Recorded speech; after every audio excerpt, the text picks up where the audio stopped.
Chapter 1. Mist over Ancient Europe. Close your eyes. Let the noise of the modern world fade away like morning mist over water. Feel yourself drifting backward through time, through centuries of electric light and printed words, through the age of empires and cathedrals, deeper still, past the legions of Rome, past the philosophers of Greece, until you reach a world that exists only in fragments, in broken pottery, in rusted swords pulled from rivers, in standing stones that pierce the landscape like ancient fingers reaching toward the sky. It is dawn, somewhere in Central Europe, perhaps 3,000 years ago. The air is cool and heavy with moisture. Thick forests stretch in every direction, endless and dark, broken only by winding rivers that gleam silver in the early light. There are no cities here, not as we would recognize them. No roads cut straight through the wilderness. But this is not an empty land. Smoke rises from scattered settlements. The sound of hammers rings against anvils. Children's laughter echoes across a hill fort. And in a clearing, a group of warriors practice with bronze-tipped spears, their movements fluid and precise, perfected over generations. These people have no name for themselves as a collective. They are the people of the oak, the people of the river, the people of the hill. They speak languages that share common roots, but diverge like branches of an ancient tree. They trade amber from the Baltic, tin from distant Cornwall, gold from the rivers of their homeland. They craft objects of breathtaking beauty and terrible purpose. They tell stories that will echo through millennia, though most will be forgotten, buried under the weight of conquerors' histories. The Greeks, encountering them from the south, will call them Keltoi. The Romans will write of them as Celtai or Galli, but these are outsiders' names, imposed from without, like labels on specimens in a collection. The people themselves are diverse, complex, impossible to reduce to a single identity. Yet there is something that connects them. A thread woven through their languages, their art, their spiritual practices, their approach to warfare and honor, and the sacred mysteries of existence. We call them the Celts, and their story is one of the greatest untold epics of European history. For centuries, the narrative of ancient Europe was dominated by Mediterranean voices. The Greeks and Romans wrote the histories, and they wrote them from their perspective, with their biases, their incomprehension, their mixture of fascination and contempt for the peoples they called barbarians. The word itself, barbaros, simply meant someone who didn't speak Greek, whose language sounded like nonsensical babbling. Ba, ba, ba. It was a linguistic prejudice that became a cultural judgment, a historical erasure. The Celts left few written records of their own. This was not because they were primitive or incapable. They had sophisticated oral traditions, complex legal systems passed down through memory and recitation, epic poems that could take days to perform. But they chose not to write their sacred knowledge, believing that some truths were too important, too powerful, to be reduced to marks on parchment or wax. Knowledge was living, dynamic, held in the minds of trained specialists who spent decades mastering their craft. This choice, this preference for the spoken over the written, would have profound consequences. When their world was shattered by conquest and colonization, when their languages were suppressed and their priests killed or converted, much of their knowledge died with them. What remains are fragments, glimpses through hostile eyes, archaeological traces, linguistic fossils, and the later traditions of Ireland and Wales, where Celtic culture survived longest, transformed, but recognizable. To understand the Celts, we must piece together a vast, complex puzzle from scattered, often contradictory sources. We must read between the lines of Roman propaganda. We must interpret grave goods and settlement patterns. We must trace the evolution of languages and art styles across vast distances. We must take seriously the myths and legends preserved in medieval manuscripts, while acknowledging they were written down centuries after the events they describe, filtered through Christian perspectives and literary conventions. It is detective work and imagination combined. It is the art of listening to silence, of seeing patterns in fragments, of reconstructing a world from its echoes. And what emerges is extraordinary. The Celts were not a single people, but a cultural phenomenon that spread across much of Europe, from Ireland to Turkey, from Scotland to Spain. They were master metalworkers who developed some of the finest artistic traditions the ancient world ever produced. They were fierce warriors whose reputation terrified even Rome. They were sophisticated traders who connected distant regions in vast exchange networks. They were people who saw the divine in nature, who believed the boundary between this world and the other world was thin and permeable, who honored their ancestors and sought wisdom in sacred places. Their influence shaped European history in ways we are only beginning to understand. The languages of Ireland, Wales, Scotland, Brittany, and parts of Spain descend from Celtic roots. Countless place names across Europe preserve Celtic words. Legal concepts, artistic traditions, and cultural practices echo their presence. And the myths and legends they inspired?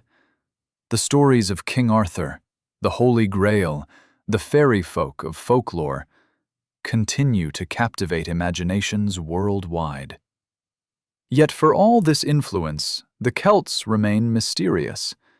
They exist in a twilight zone of history, neither fully known nor entirely lost.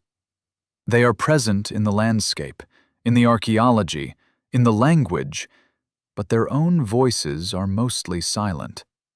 We see them through others' eyes, or through the distorting lens of much later traditions.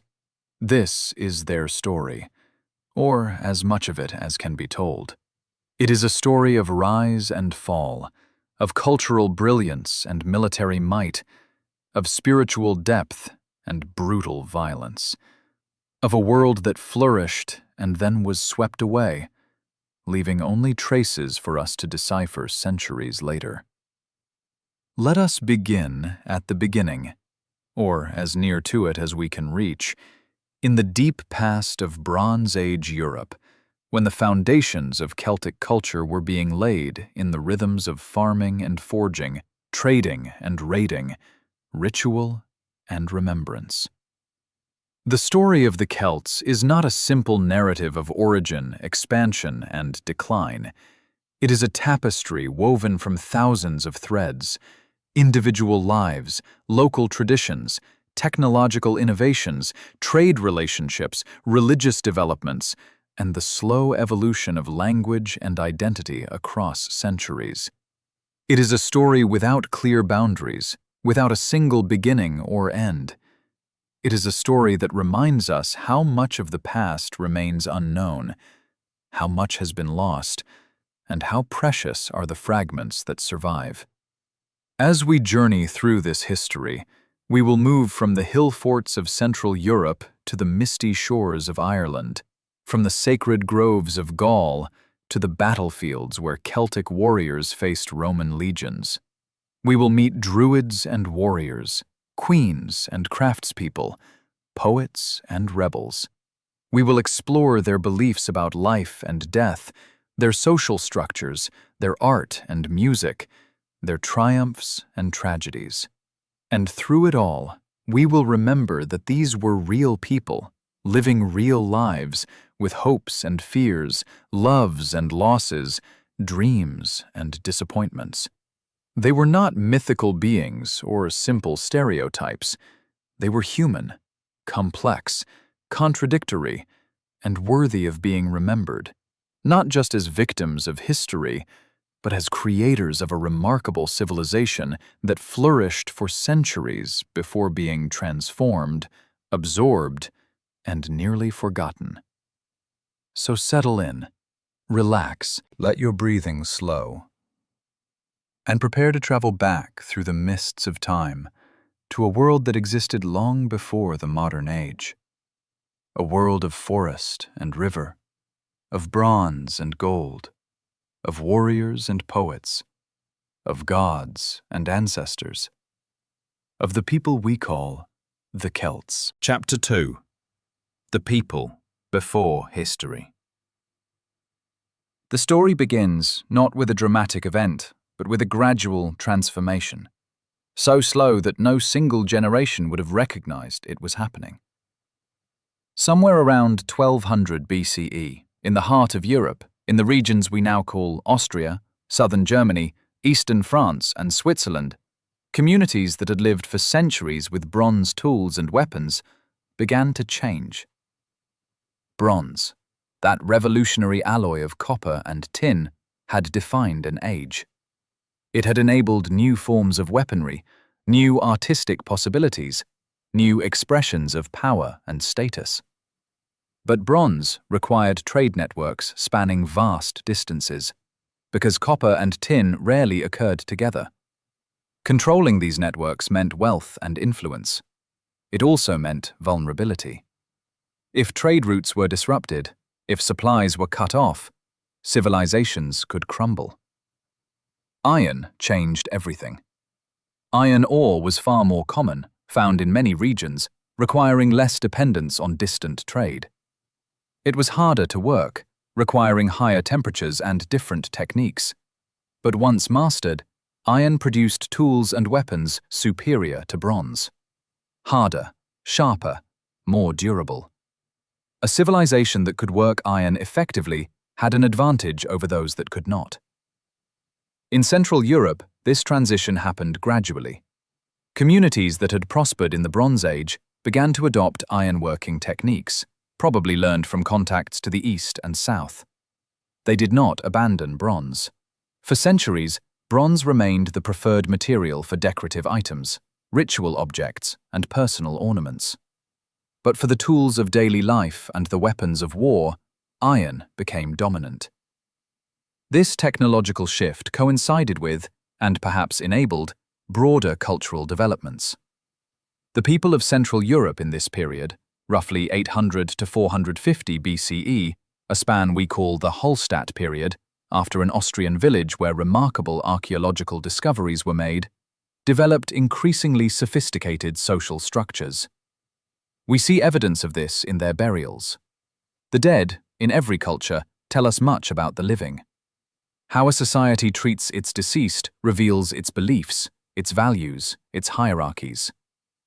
In the Hallstatt period, we begin to see burials that display extraordinary wealth and status. Not everyone was buried equally. Some graves contain simple pottery and personal items.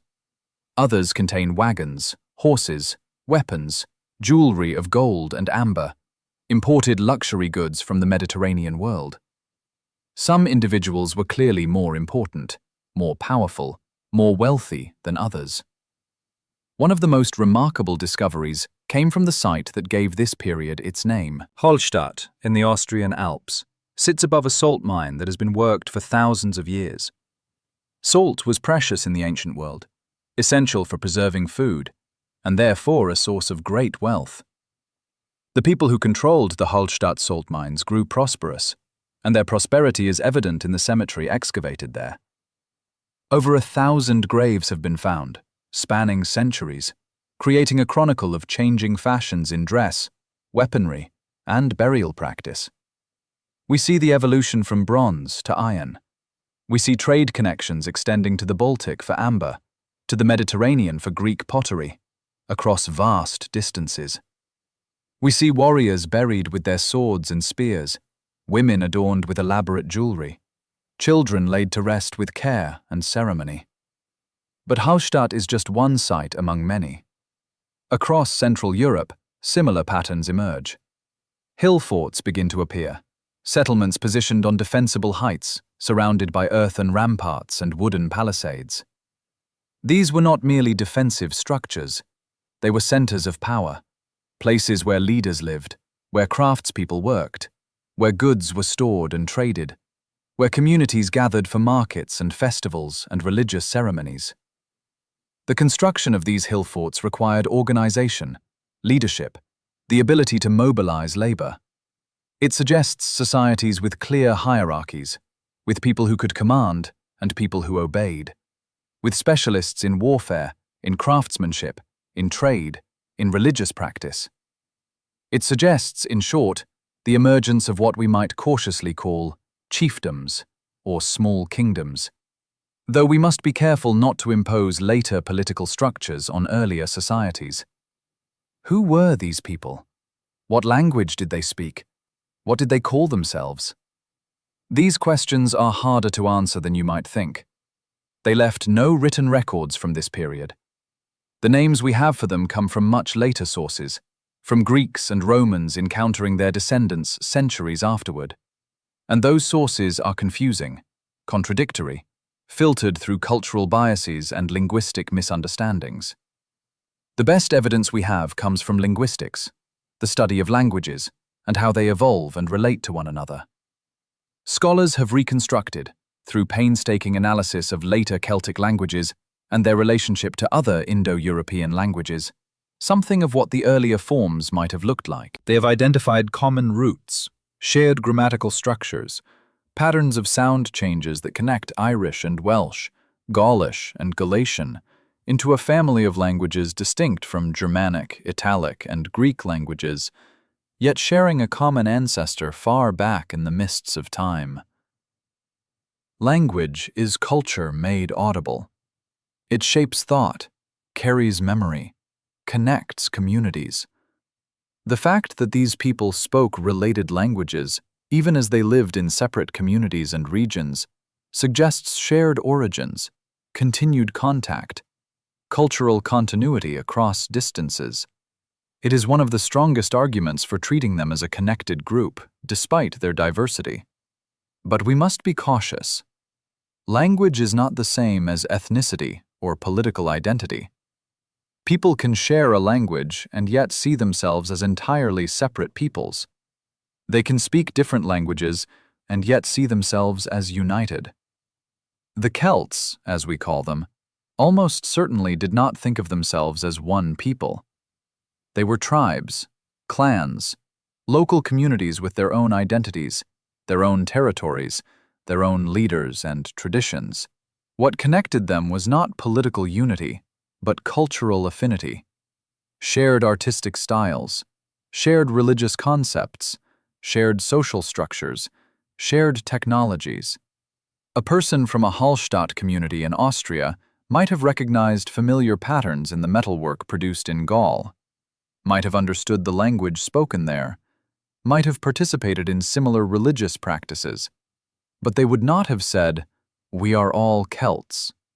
That categorization came later, imposed from outside, and it is both useful and misleading. As the Hallstatt period progressed, trade with the Mediterranean world intensified. The Greeks had established colonies along the coasts of southern France and Spain. Greek merchants sailed up rivers into the heart of Gaul, seeking tin, copper, amber, furs, slaves. In return, they brought wine, fine pottery, luxury goods that became status symbols for Celtic elites. We see this in the burials. A chieftain's grave in Burgundy contains a massive bronze crater, a vessel for mixing wine, made in Greece or southern Italy, weighing over 200 kilograms. How it traveled to the heart of Gaul is unknown, but its presence speaks to extensive trade networks, to the prestige of Mediterranean goods, to a wealthy and powerful individual who wanted to display his access to exotic luxuries, even in death. The influence flowed both ways. Celtic metalwork began to incorporate motifs encountered through Mediterranean contact, while retaining distinctive styles and techniques. Celtic warriors and mercenaries began to appear in Mediterranean armies. Knowledge of ironworking, of horse breeding, of wagon construction spread along trade routes. The Hallstatt world was not isolated but connected, part of a broader European and Mediterranean network of exchange and interaction. And then, around 450 BCE, things changed again. Not suddenly, not dramatically, but detectably. A new artistic style emerged, more flowing and organic than the geometric patterns of Hallstatt work. New centers of power arose in different regions. The archaeological patterns shift, suggesting the rise of new elites, new trade routes, new cultural influences. This shift marks the beginning of what archaeologists call the La Tène period, named after another archaeological site in Switzerland. It is in this period that Celtic culture reaches its greatest extent and influence, spreading from its Central European heartland across vast territories, carried by migration, trade, cultural transmission, and conquest. It is in this period that the Greeks and Romans begin to write more extensively about the peoples they call Keltoi and Galli, providing us with the first written descriptions, however biased and incomplete. The La Tène period is when the Celts, as we understand them, truly emerge onto the stage of recorded history. But before we follow them into that better documented world, we should pause and appreciate the Hallstatt foundations. For centuries, communities across Central Europe had been developing the technologies, the social structures, the artistic traditions, the spiritual practices that would characterize Celtic civilization. They had been building networks of trade and communication that spanned the continent. They had been learning to work iron, to breed horses, to craft objects of beauty and power. They had been, in short, creating the foundations of a culture that would spread across Europe, that would challenge Rome itself, that would leave an indelible mark on European history even as it was being conquered and absorbed. And they had been doing it quietly, gradually, without fanfare or recorded drama, in the patient rhythms of farming and forging, trading and raiding, living and dying, that characterize most of human history most of the time. The mist begins to thin. The people begin to emerge more clearly. Their story is about to expand, to complicate, to collide with the literate civilizations of the South. And we begin to hear their names, their deeds, their voices filtered through others' writing, but audible nonetheless. Chapter 3. Tongues of Bronze and Iron. Language is a living thing, evolving like a species, branching and diverging, carrying within its structure the memory of migrations and meetings, conquests and contacts. To understand the Celts, we must listen to their languages, even though most of them fell silent centuries ago, surviving only in fragments, in borrowed words, in the echo languages of Ireland and Wales. The Celtic languages belong to the great Indo-European family, that vast linguistic group that includes most of the languages of Europe and many of those in South Asia. Somewhere, perhaps on the steppes of Central Asia, perhaps 4,000 or 5,000 years ago, people spoke a language, now lost but partially reconstructed by linguists, that was the ancestor of Sanskrit and Persian, Greek and Latin, Germanic and Celtic languages, and many others. How this ancestral language spread across such vast distances is debated. Migration certainly played a role, waves of peoples moving westward and southward over centuries, bringing their languages with them. But so did cultural transmission, trade networks, intermarriage, prestige adoption. Languages spread not just through conquest, but through all the complex ways that cultures interact and influence one another. By the time we can begin to detect the Celtic languages as a distinct branch of this family tree, they had already been evolving for centuries in Central and Western Europe. Linguists divide the Celtic languages into two main branches: Continental Celtic and Insular Celtic. The continental languages, Gaulish, Celtiberian, Galatian, Lepontic, were once spoken across vast regions of Europe, but are now extinct, known only through fragmentary inscriptions, place names, and words borrowed into Latin. The insular languages, Irish, Scottish Gaelic, Welsh, Breton, Cornish, Manx, survived longer, some into the present day, though not without struggle and loss. Let us begin with Gaulish, the most widely spoken of the continental Celtic languages. At its height, Gaulish was spoken across what is now France, Belgium, parts of the Netherlands, western Switzerland, and northern Italy. It was the language of the powerful tribes that Julius Caesar would encounter and ultimately conquer, the language of the Druids and warriors and craftspeople who dominated these regions. We know Gaulish from several types of evidence. There are inscriptions.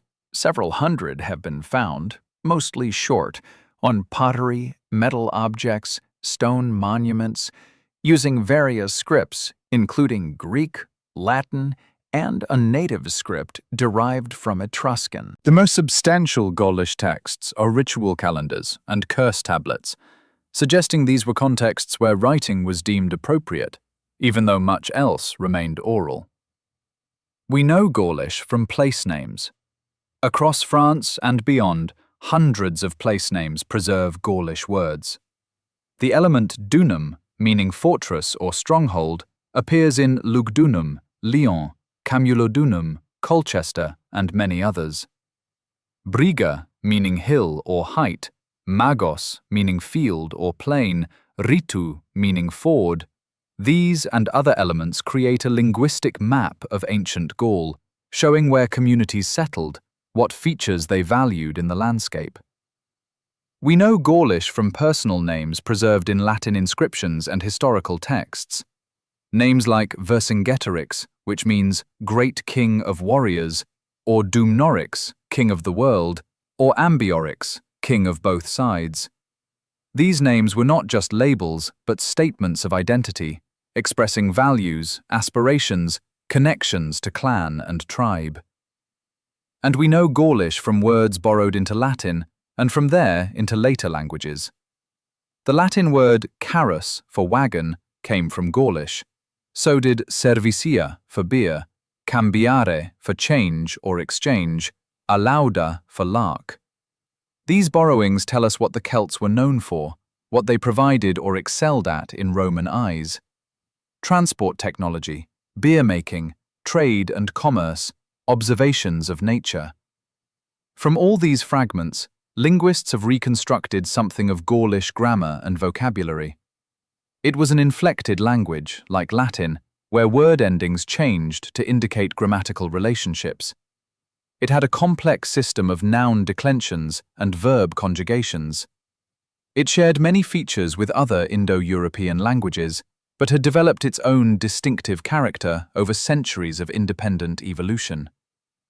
In the Iberian Peninsula, another Celtic language was spoken, known as Celtiberian. This language, attested in over 200 inscriptions from central Spain, used a native Iberian script and seems to have been spoken by people who combined Celtic and Iberian cultural elements. Celtiberian inscriptions are longer and more numerous than those in Gaulish, providing valuable information about Celtic language structure and vocabulary. Far to the east, in what is now Turkey, another Celtic language survived into the early centuries of the Common Era. This was Galatian, spoken by descendants of Celtic warriors who had migrated into Anatolia in the 3rd century BCE, serving as mercenaries and eventually carving out their own territory. Saint Jerome, writing in the 4th century CE, noted that the people of Galatia still spoke a language similar to that spoken around Trier in Gaul, a remarkable testimony to linguistic continuity across vast distance and time. But it is the insular Celtic languages that survived longest and provide us with the richest evidence of Celtic linguistic traditions.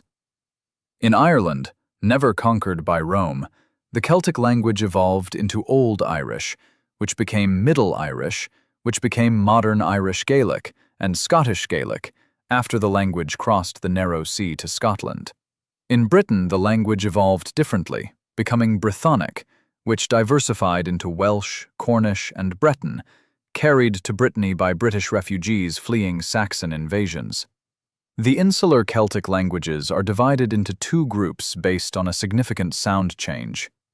Goidelic languages, Irish, Scottish Gaelic, Manx, retain the original Indo-European qu sound, often written as c or q.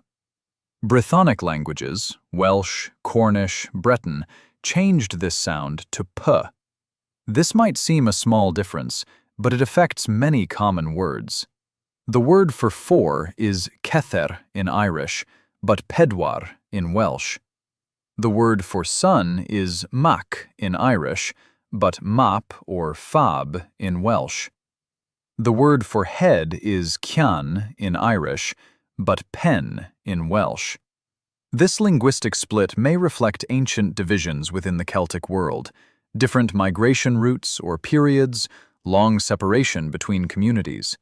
Or it may simply be natural linguistic drift, the way all languages change over time when communities are not in constant close contact. The debate continues, and the evidence is ambiguous. What is clear is that by the medieval period, when these languages were finally written down extensively, they preserved remarkable archaic features. Old Irish, as written in manuscript form from the 6th century CE onward, is one of the oldest vernacular literatures in Europe. It preserves grammatical complexities, poetic meters, and vocabulary that provide a window into earlier stages of Celtic language and culture.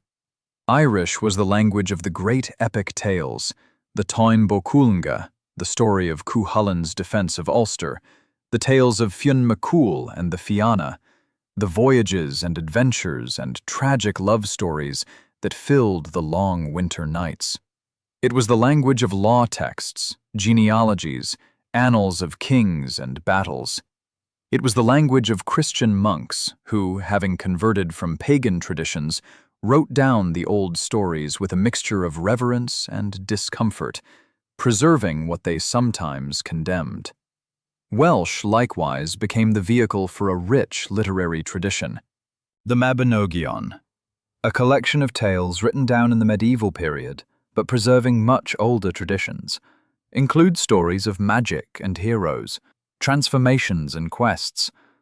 The Matter of Britain, that would inspire Arthurian romance across Europe. Welsh poetry, with its complex systems of alliteration and rhyme, its strict meters and elaborate imagery, represents an unbroken bardic tradition, reaching back to pre-Christian times. These languages were more than just tools for communication. They were repositories of culture, vessels of memory, sacred instruments through which the divine could be invoked, and the past made present. The Celts, particularly their priestly class, the Druids, placed immense value on verbal skill, on memorization, on the power of the spoken word. According to classical sources, Druids trained for 20 years, memorizing vast amounts of verse, including laws, genealogies, histories, and sacred lore. This was not rote learning, but deep internalization, transforming the student into a living library, a walking repository of cultural knowledge. The choice not to write this knowledge was deliberate, based on the belief that written words were dead words, fixed and lifeless, while spoken words were alive, adaptable, powerful. This oral tradition had consequences.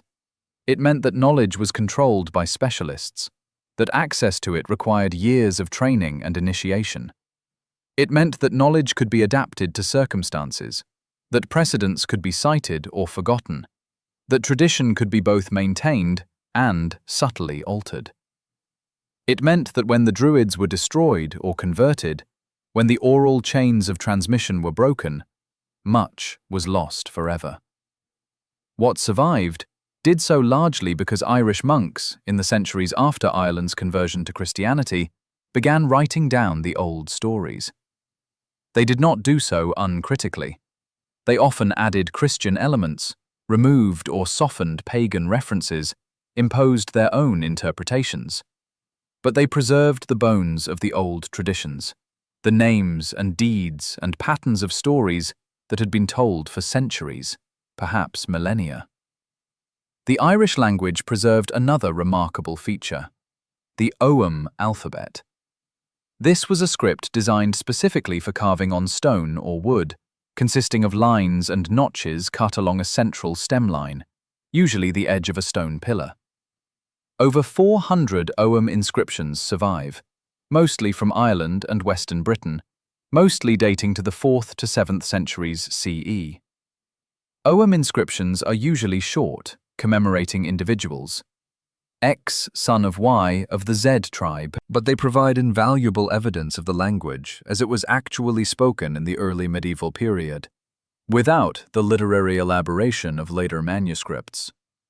They also suggest a literate culture beyond the Latin writing monks, a native script used for record-keeping and commemoration, linking the people to their landscape through named stones in the countryside.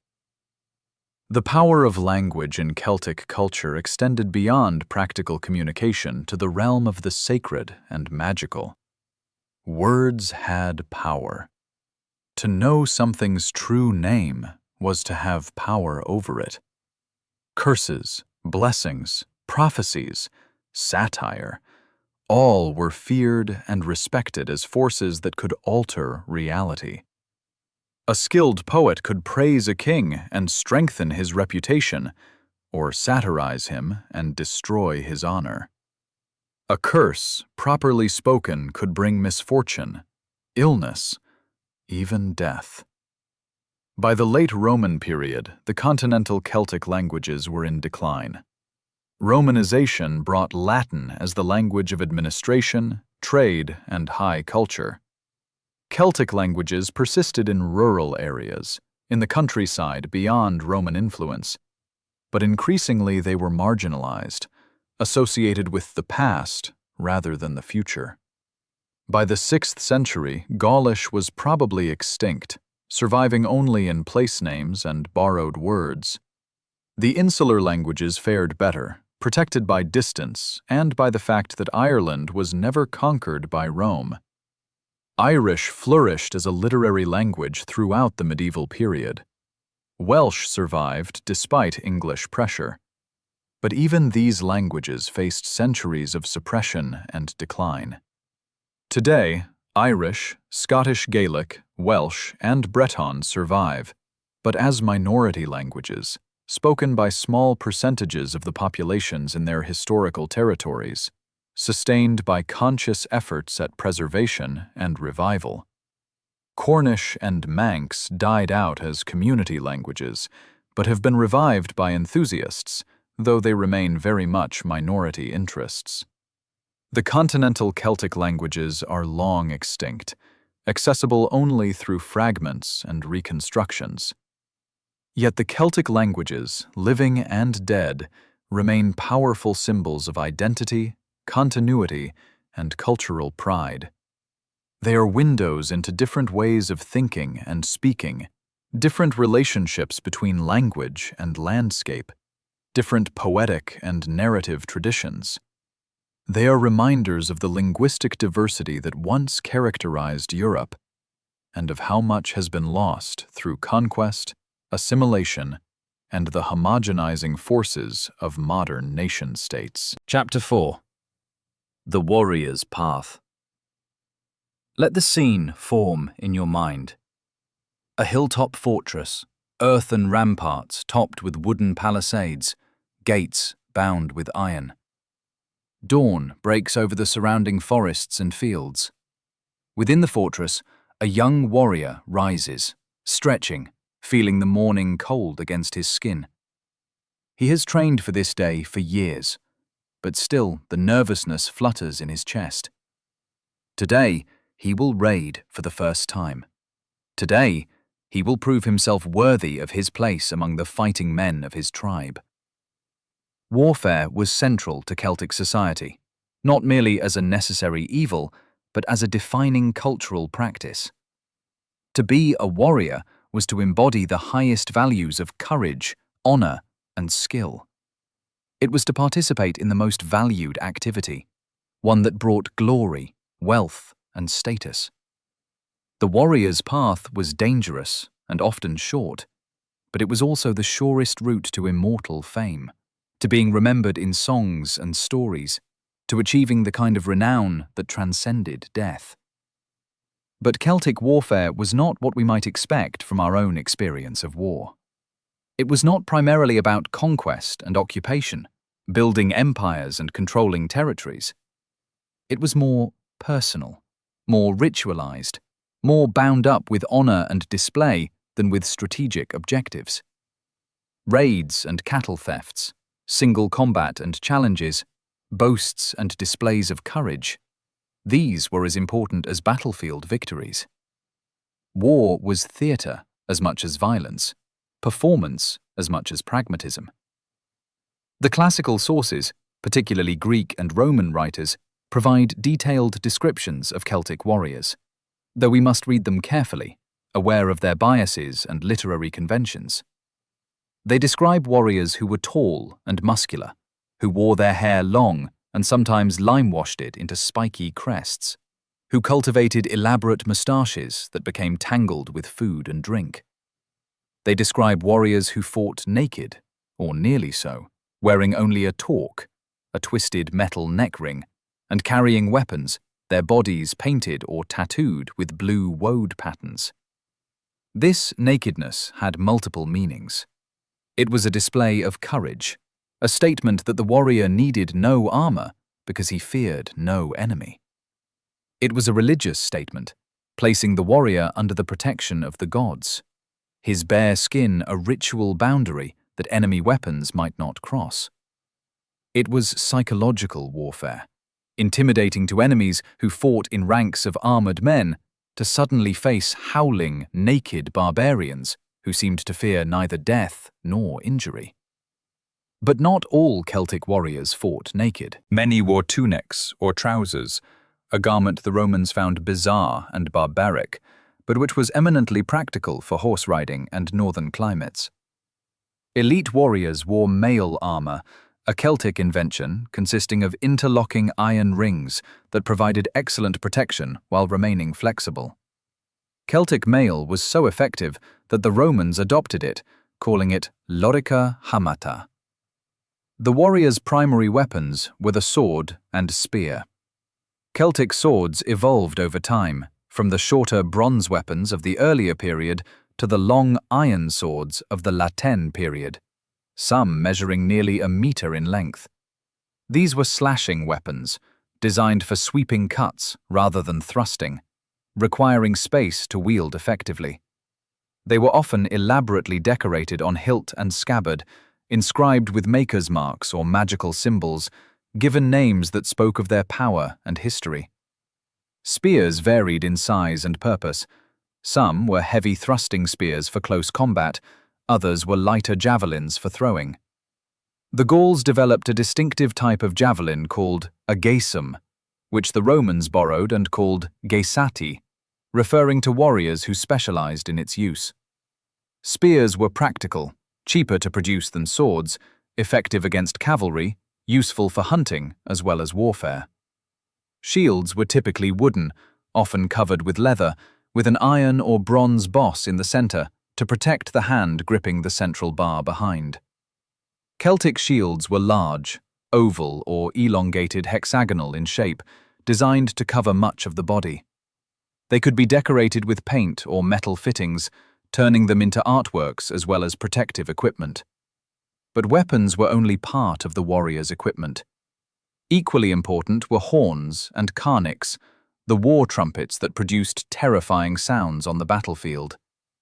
The carnix was a remarkable instrument, a long bronze tube ending in an animal head, usually a boar or a serpent, with a movable tongue and jaw that clattered as the horn was blown. Multiple carnix blown together created a cacophony that could be heard for miles, designed to frighten horses, unnerve enemies, and rally one's own warriors. Classical sources consistently describe the noise of Celtic armies as terrifying. They speak of howling war cries, clashing weapons against shields, the blaring of horns, the tumult and chaos that preceded Celtic charges.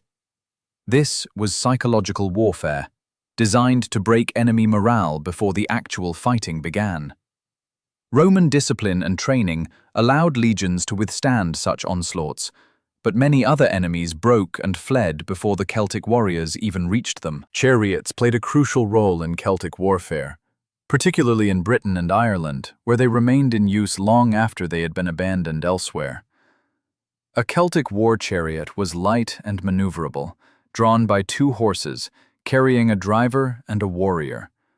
The warrior would hurl javelins from the moving chariot, then leap down to fight on foot, while the driver maneuvered nearby, ready for a quick withdrawal or repositioning. Chariot warfare required extraordinary skill from both driver and warrior, who had to work in perfect coordination, trusting each other with their lives. It required years of training, starting in childhood, learning to balance on the moving platform, to throw accurately while in motion, to leap on and off at speed. Classical sources describe with amazement the skill of Celtic chariot warriors, who could run along the chariot pole between the horses, stand on the yoke, perform acrobatic maneuvers that seemed impossible. This emphasis on individual skill and display was characteristic of Celtic warfare. Before major battles, champions from each side might challenge each other to single combat, fighting before the assembled armies while their comrades watched and cheered. These duels were ritualized affairs, bound by rules of honor, and conducted as much for glory as for tactical advantage.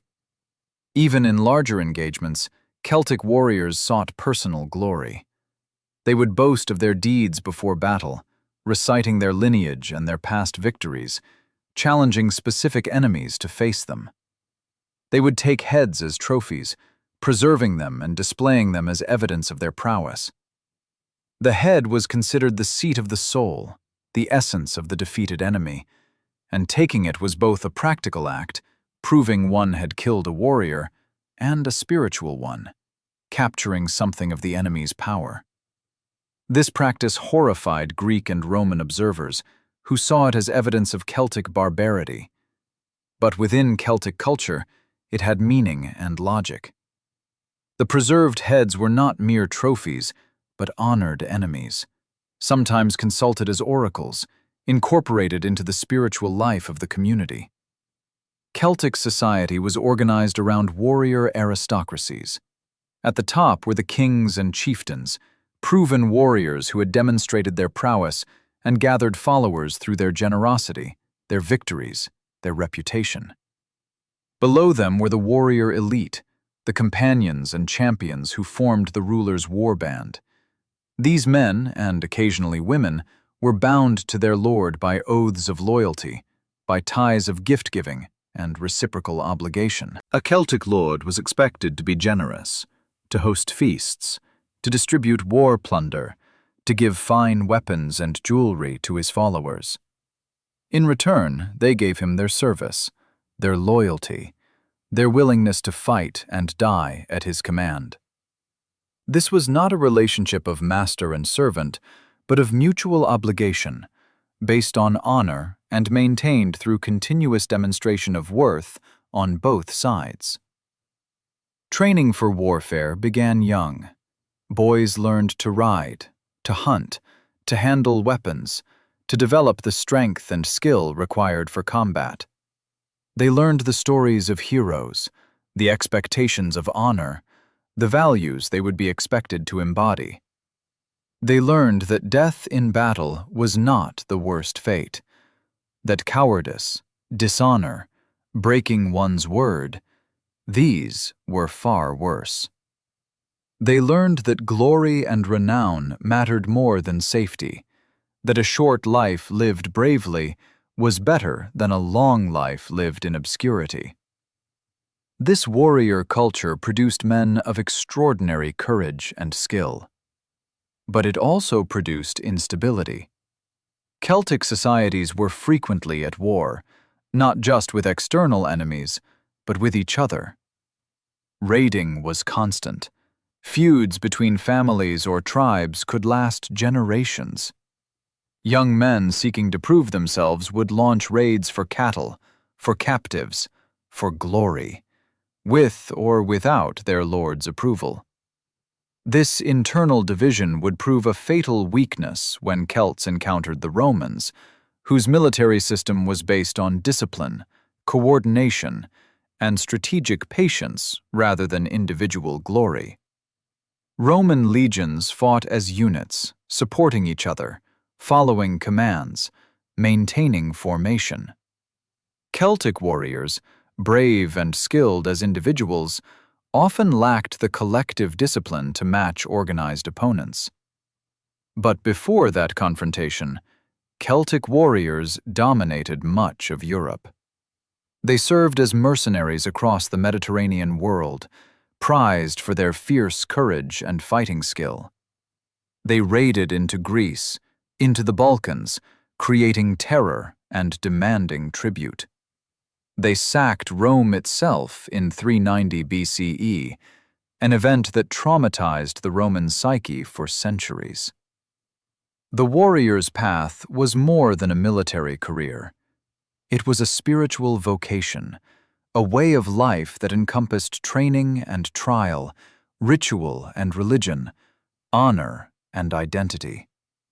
To be a warrior was to stand at the boundary between life and death, to risk everything for glory, to embody the values that Celtic society held most dear. This is the world of the Celtic warrior, a world of honor and violence, courage and cruelty, individual glory and collective tragedy, where the clash of swords was also the song of the gods, and death in battle was not an end, but a transformation, a passage to another realm where the brave feasted forever in the halls of the heroes. Chapter 5.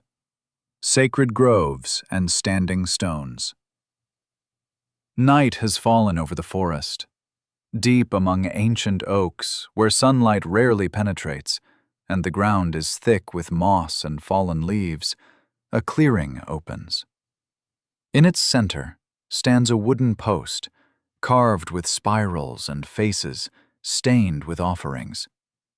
Around it, a circle of stones, each taller than a man, each placed with purpose and effort by hands long turned to dust. This is a sacred place, a thin place where the boundary between this world and the other world grows permeable, where gods and spirits might be encountered, where the deepest mysteries are celebrated and the most solemn rites performed. Religion permeated every aspect of Celtic life. There was no separation between sacred and secular, no distinction between the divine and the everyday. The gods were present in the landscape, in springs and rivers, in mountains and forests, in the turning seasons and the cycles of growth and death. The other world existed alongside and interpenetrating the everyday world, accessible through certain places at certain times to those who knew the way. Celtic religion is difficult to reconstruct. The Celts themselves left almost no written accounts of their beliefs and practices, considering religious knowledge too sacred to commit to writing. What we know comes from several sources. The accounts of Greek and Roman writers who described Celtic practices but filtered them through their own cultural assumptions, and often with hostile intent. Archaeological evidence of temples, offerings, and burials. The later traditions of Ireland and Wales written down by Christian monks centuries after the original contexts had vanished, and comparative analysis with other Indo-European religions. From these fragmentary sources, a picture emerges, incomplete and debated, but suggestive. The Celts worshipped many gods, not a single deity, but a complex pantheon that varied from tribe to tribe, region to region. Some gods were local, associated with specific places, a particular spring, a mountain, a river. Others were more widely worshipped, their names appearing across vast distances, though their attributes and stories might vary. The classical sources give us names: Teutates, Taranis, Isus, gods mentioned by Roman writers attempting to understand Celtic religion through Roman categories. They often equated Celtic gods with Roman ones, speaking of the Celtic Mercury, the Celtic Mars, the Celtic Apollo. This equation, called Interpretatio Romana, was both helpful and misleading. Later Irish sources give us a different set of names, a different mythology. Later, particularly under Roman influence, the Celts began building more formal temples. These were typically small, square or rectangular structures, often with a wooden superstructure on stone foundations, surrounded by a sacred enclosure. Within these temples were found offerings, coins, jewelry, weapon miniatures, animal bones from sacrifices, sometimes human remains in ritual contexts. Archaeological evidence provides glimpses of ritual practices. At some sites, we find evidence of feasting, large quantities of animal bones, pottery for serving food and drink, hearths for cooking. Religious celebration involved community gathering, shared meals, consumption of specially brewed beer or imported wine, creating social bonds while honoring the gods. At other sites, we find more disturbing evidence: human remains in contexts suggesting sacrifice or ritual killing. Bodies placed in bogs, preserved for millennia by the acidic water, showing signs of violent death, throats cut, heads bashed in, strangled with rope. These bog bodies, found across northern Europe, including Celtic territories, raise difficult questions about human sacrifice in Celtic religion. Classical sources claimed the Celts practiced human sacrifice. Julius Caesar, in his account of the Gallic Wars, described the burning of criminals and war captives in large wicker figures as offerings to the gods. Other sources mention drowning, stabbing, hanging. These accounts served Roman propaganda purposes, but archaeological evidence suggests that ritual killing did occur. The calendar of Celtic religious observance followed the agricultural year and the cycles of nature. There were 4 major festivals, marking quarter points in the year. Samhain, at the beginning of November, marked the end of the harvest season and the beginning of winter, a liminal time when the boundary between worlds grew thin. Imbolc, in early February, celebrated the first signs of spring, the lambing season, associated with the goddess Brigid. Beltane, in May, marked the beginning of summer, a time of fertility rituals. Lunasa, in August, was the harvest festival. These festivals survived in various forms long after Christianization, transformed into Christian holy days, but retaining echoes of their pagan origins. Samhain became All Saints and All Souls Days, later blending with Halloween traditions. Imbolc became St. Brigid's Day. At the heart of Celtic religious practice stood the Druids, a specialized priestly class who devoted their lives to religious learning and practice. They were the intermediaries between human and divine, the keepers of sacred knowledge, the performers of essential rituals. Without the Druids, the relationship between the Celtic peoples and their gods could not be maintained. Celtic religion offered answers to the great questions of existence. Why does the sun rise and set? Why do the seasons turn? Why do we suffer and die? What happens after death? The answers were not written in books, but enacted in rituals, told in myths, experienced in sacred places. When Christianity arrived, it did not simply erase Celtic religion, but transformed it, absorbed elements of it, contested with it in complex ways. Some gods became saints. Some sacred sites remained sacred under new dedications. Some festivals shifted meaning, but kept their place in the calendar.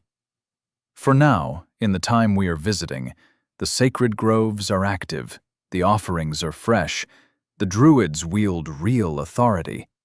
The gods walk among their people. The religion of the Celts is alive, vibrant, central to everything they do and understand. Chapter 6.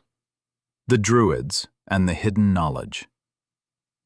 In a quiet valley, sheltered from wind, a young student kneels before his teacher. He has been here for 5 years already, and he will remain for many more. He has memorized thousands of verses, learned the names of hundreds of herbs, observed countless rituals. He can recite the genealogies of nobles back 20 generations. He is training to become a Druid, one of the most respected and powerful figures in Celtic society, and his education is far from complete. The Druids remain among the most mysterious aspects of Celtic culture. The reality, as much as we can reconstruct it, is both more complex and more fascinating than stereotypes. The Druids were a specialized intellectual and religious class, comparable to the Brahmins of India, devoting their lives to maintaining the complex oral traditions that held Celtic society together. They were judges, priests, advisors, teachers, historians, and philosophers. They wielded significant political influence without holding formal political office. Julius Caesar provides the most detailed account in his Commentaries on the Gallic War. Caesar writes, "The Druids are concerned with divine worship, the due performance of sacrifices, public and private, and the interpretation of ritual questions. They act as judges in practically all disputes." Caesar notes that the Druids claimed their institution originated in Britain, which they considered the center of Druidic learning. He describes their training. It is said that they commit to memory immense amounts of poetry, and therefore some persons remain 20 years under instruction. They consider it improper to commit their teachings to writing. This emphasis on oral transmission had profound implications. It meant that Druidic knowledge was controlled, accessible only through lengthy apprenticeship. It meant that the Druids themselves became indispensable, living repositories of knowledge. And it meant that when the Druids were destroyed or converted, their knowledge died with them. The training Caesar describes, 20 years of memorization and study, was devoted to several areas of knowledge. First was religious learning, the names, attributes, and proper worship of the gods, the ritual calendar and appropriate ceremonies, the interpretation of omens and signs. This was the Druids' primary function, ensuring the relationship between the community and the divine powers remained properly maintained. Second was legal knowledge. The Druids served as judges, memorizing the complex oral law codes that governed Celtic societies. These laws covered every aspect of life: contracts and debts, marriage and divorce, inheritance and property, injuries and compensation. The most severe punishment a Druid could impose was exclusion from sacrifice. To be barred from religious participation was to be cut off from the community, from the gods, from the cycle of social obligation. No one would trade with an excluded person, share food with them, allow them to participate in festivals. It was a social death, often leading to actual death. Third was historical and genealogical knowledge. The Druids preserved the histories of tribes and families, the deeds of ancestors. This knowledge had practical, legal, and political implications. Disputes over territory or succession often hinged on historical precedent. The Druids, as the keepers of this knowledge, could validate or invalidate claims, support or oppose rulers. Fourth was philosophical and cosmological knowledge. Classical sources indicate that the Druids taught doctrines about the nature of the universe, the movements of celestial bodies. They reportedly believed in the transmigration of souls, the idea that after death, the soul passed into another body. This belief supposedly made Celtic warriors fearless in battle, knowing that death was not an ending, but a transformation. Fifth was practical knowledge, healing with herbs, predicting weather, understanding astronomy sufficient to maintain the calendar. Druids served as physicians, treating injuries and illnesses with herbal remedies. The Druids were not the only specialized intellectual class. There were also the bards, poets who composed and performed songs of praise and satire, who preserved the epic tales in verse. A skilled bard could elevate a king's reputation or destroy it through satire so effective it was believed to cause physical harm. There were also the vates, or seers, specialists in divination and prophecy.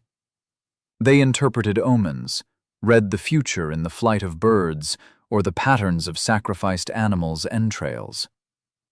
Celtic society supported a significant class of intellectual specialists who devoted themselves to learning and passing on the oral traditions essential to the culture's functioning. This required material surplus, cultural valuation of knowledge, and produced individuals with genuine expertise accumulated over lifetimes of study. The Druids' religious functions were central to their role. They performed sacrifices, presided over festivals, conducted rituals at sacred sites.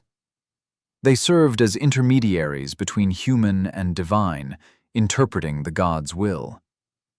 The Druids also practiced divination in various forms. They read omens and natural phenomena, cast lots, interpreted dreams, entered trance states. They observed the seasons and the stars, maintaining knowledge of celestial cycles. Their astronomical knowledge was sophisticated enough to create calendars.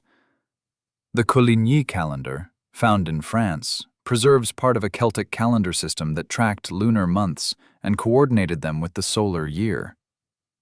The Druids' political role was significant, though indirect. They did not rule directly, but advised rulers, legitimizing their authority through religious sanction.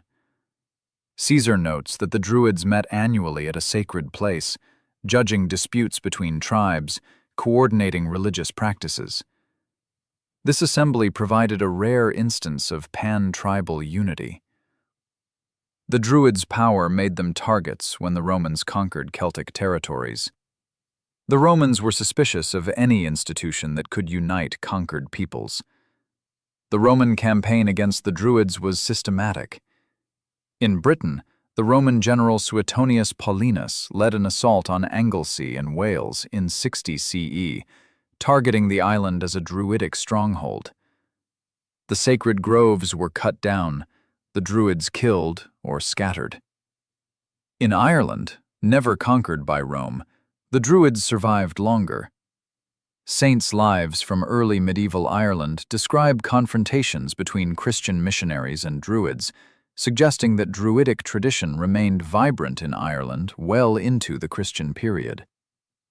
Gradually, however, the Druids faded. As Christianity spread, as literacy replaced oral tradition, as new legal systems replaced traditional law, the Druids' essential functions were taken over by others. Priests replaced them in religious roles. Written histories replaced oral traditions. The bardic tradition survived longer, adapting to Christian contexts, But the Druids, as a class, disappeared, their knowledge dying with them. What remains are fragmentary references, the echoes in Irish mythology, where Druids appear as powerful magicians, advisors to kings. The actual substance of their teaching is mostly lost. We have the outline, the structure, the social role, but the content, the actual knowledge that took 20 years to master, is gone. The Druids remain enigmatic, powerful in their presence within Celtic culture, but elusive in their actual teachings. They were the intellectual heart of Celtic civilization, the preservers of tradition, the mediators between human and divine. Their destruction represented a cultural catastrophe, the severing of a tradition stretching back centuries, the loss of accumulated wisdom and understanding. As the student rises from his position before his teacher, his mind full of verses and lore, he does not know that the world is changing, that forces are gathering that will sweep away the Druidic tradition within a few generations. He knows only that he is part of something ancient and important, that the knowledge he carries is precious. He is becoming a Druid, and that is identity enough, purpose enough, for a lifetime of dedication and study. Chapter 7. Kingdoms in the Mountains. The morning light touches distant peaks, still crowned with snow even as summer advances across the lowlands. Here in the highlands of Central Europe, settlements cling to defensible positions. The air is thin and cold, the forests deep and dark. This is hard country, but it is also rich country, with rivers bearing gold, mountains concealing iron and salt. In the late Bronze Age and early Iron Age, from roughly 1200 to 450 BCE, the Celtic peoples established themselves across Central Europe. This was the Hallstatt period, a time when distinctive cultural patterns emerged that would characterize Celtic civilization for centuries. The Hallstatt chiefdoms were not united politically. There was no Celtic empire, no central authority. Instead, there were dozens of independent communities, each centered on a hill fort, each ruled by a chieftain, each controlling a limited territory. These communities traded with each other, sometimes allied, sometimes fought. They spoke related languages, shared artistic styles, practiced similar religions, but they did not constitute a single political entity. The hill forts themselves are impressive achievements. Consider the Heuneberg in southern Germany, excavated extensively. The site sits on a promontory above the river, naturally defensible, fortified with massive earthen ramparts. At its height, the Heuneberg was protected by a wall built in Mediterranean style, with mud brick superstructure on stone foundations. Inside the ramparts were organized rows of houses, workshops for craftspeople, storage buildings, and a prominent central structure. The settlement shows planning and organization, evidence of a hierarchy, with the elite living in prominent locations. The artifacts recovered reveal extensive trade networks. Greek pottery appears in elite graves, transported hundreds of kilometers, amber from the Baltic, coral from the Mediterranean, wine amphorae from Greek colonies. The Hallstatt chieftains were wealthy, able to acquire luxury goods from distant sources. Salt was likely one such resource. The Hallstatt salt mines provided a preservative essential for storing meat. Those who controlled salt sources controlled wealth. The elaborate burials found in the Hallstatt cemetery testify to the wealth this trade generated. Iron was another crucial resource. The ability to mine iron ore, smelt it at high temperatures, forge it into tools and weapons superior to bronze, gave Hallstatt communities significant advantage. The burials reveal much about the society. Early in the period, burials were relatively modest. As the period progressed, the disparity increased dramatically. By the late Hallstatt period, some burials were extraordinarily rich, containing wagons, horses, elaborate metalwork, imported luxury goods. One of the most spectacular discoveries is the burial at Hochdorf in southern Germany, dating to around 530 BCE. The tomb contained a man in his 40s, laid out on a bronze couch decorated with elaborate figures. He wore gold jewelry. He was buried with a four-wheeled wagon, bronze cauldrons, drinking horns mounted with gold. The central cauldron had a capacity of 500 litres, enough to provide drink for perhaps 150 people at a feast. This was a man of immense wealth and power. Women as well as men received rich burials. Some female burials contain elaborate jewelry, imported goods, evidence of high rank. This has led to debate about the role of women in Hallstatt society. As the Hallstatt period progressed, contact with Mediterranean civilizations intensified. Greek colonies on the Mediterranean coast of France became conduits for trade. Greek merchants traveled up the Rhone Valley seeking raw materials, offering wine, pottery, luxury goods. This trade had cultural as well as economic effects. Celtic elites adopted Mediterranean luxury goods as status markers. Some Hallstatt settlements show Mediterranean architectural influences. Ideas as well as goods traveled the trade routes. Around 450 BCE, the archaeological record shows significant changes. The great Hallstatt centers declined, some were abandoned. Power shifted to new regions. A new artistic style emerged, more flowing and organic. This is the Latin style, marking a new period. The Latin period saw Celtic culture expand dramatically. Celtic peoples migrated or expanded into new territories, south into Italy, east into the Balkans, west into Iberia, north into Britain and Ireland. By the 3rd century BCE, Celtic or Celticized peoples dominated much of Europe. This expansion brought the Celts into conflict with other powers. Celtic warriors raided into Greece, into the Balkans, creating terror. Celtic mercenaries served in Mediterranean armies. Celtic tribes settled in northern Italy, coming into conflict with Rome. In 390 BCE, a Celtic army sacked Rome itself, traumatizing Roman consciousness. In the east, Celtic warriors invaded the Balkans, attacked Greece, eventually establishing themselves in Anatolia, the region that would be called Galatia. The western expansion reached the Atlantic coasts. In Gaul, Celtic culture became dominant. In Britain and Ireland, Celtic culture either arrived with migrants or was adopted by existing populations. These Latin period Celtic societies were more complex than their Hallstatt predecessors. Large fortified settlements called oppida emerged, some with populations in thousands, serving as economic, political, religious centers. Coinage was adopted from Greek and Roman models. The oppida were impressive settlements. Bibracte in Burgundy covered over 200 hectares within its ramparts, with organized streets, workshops, shops, elite residences. These were not primitive villages, but substantial urban centers. Celtic societies had well-developed social hierarchies. At the top were the aristocracy, the warrior elites. Below them were free farmers and craftspeople. At the bottom were slaves, war captives, or debtors. The Latin Celts developed distinctive artistic styles that reached heights of creativity and technical skill.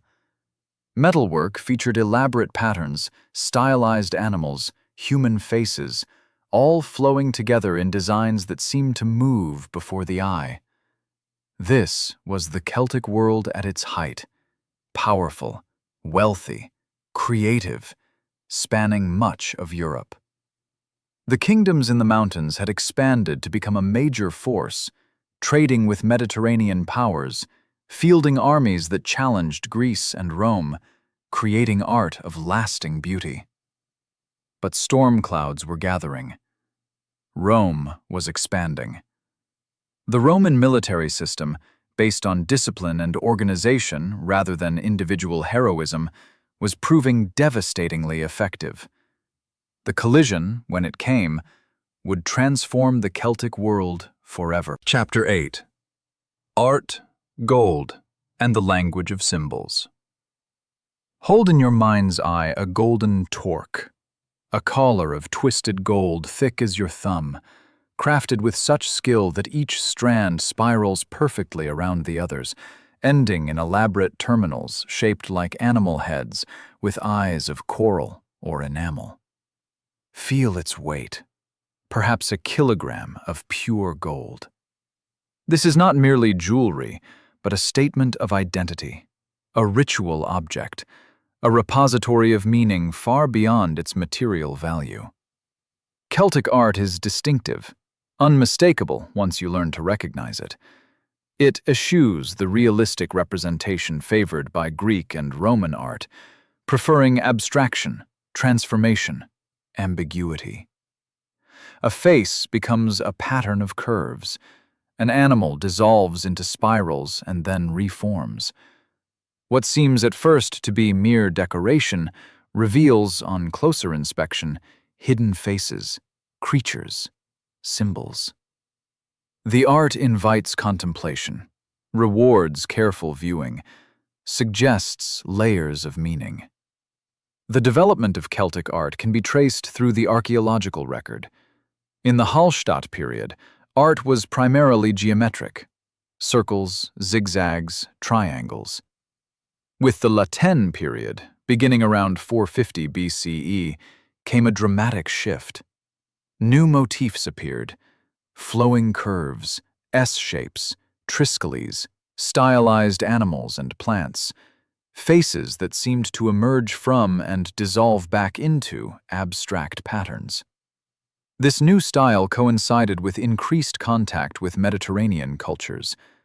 The Celts took elements and transformed them, abstracted them, made them distinctively Celtic. The torques, those neck rings worn by warriors and aristocrats, are among the most recognizable Celtic artifacts. They were made in various styles, from simple twisted bars to elaborate constructions. Some weigh several kilograms, suggesting ceremonial use. Others are lighter, practical for daily wear. The meaning of the torque is debated. It clearly signified status. Not everyone wore gold torques. It may have had religious significance. Celtic gods are often depicted wearing them. They appear in graves with high-status individuals. Their appearance in votive deposits suggests ritual significance beyond mere personal ornament. One of the most spectacular torques ever found is the Snettisham Great Torque, discovered in Norfolk, England. Made around 75 BCE, it consists of multiple strands of gold and silver alloy, twisted together with such precision that the strands seem to flow like water. The technical skill required to create this object is staggering, representing the culmination of centuries of metalworking tradition. Brooches, fibulae, were essential items used to fasten clothing. Celtic craftspeople transformed these functional objects into works of art. Elaborate brooches in various styles have been found across Celtic territories. Many feature the characteristic Latin style, with curved decorations, stylized animals, hidden faces. Celtic metalworkers were not limited to personal ornaments. They created weapons that were also artworks. Swords with elaborately decorated hilts and scabbards, featuring repoussé designs, inlaid with coral or enamel. Shields with decorated bronze facings, featuring faces, animals, abstract patterns. Horse fittings that transformed horses into mobile displays of wealth and artistry. Some of these decorated objects were practical, used in battle or daily life. Others were clearly ceremonial, too elaborate for actual use, created specifically for display or ritual purposes. The boundary between art and function was not sharply drawn. The most utilitarian object might be decorated, while the most elaborate artwork might have practical uses. Beauty and utility were not opposed, but integrated. Celtic craftspeople also worked in other materials. Bronze mirrors, polished to serve as reflectors, decorated on the back with elaborate patterns.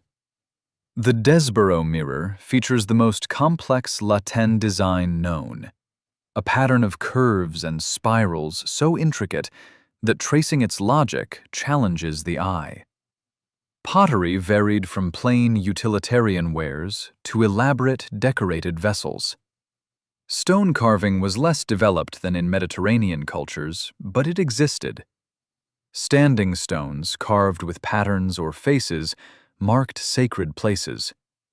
Stone heads stare out with enigmatic expressions, representations of the divine, of ancestors, of spiritual power. As Celtic culture encountered Roman culture, artistic styles began to merge and interact. Romano-Celtic art combined Celtic patterns with Roman techniques and iconography.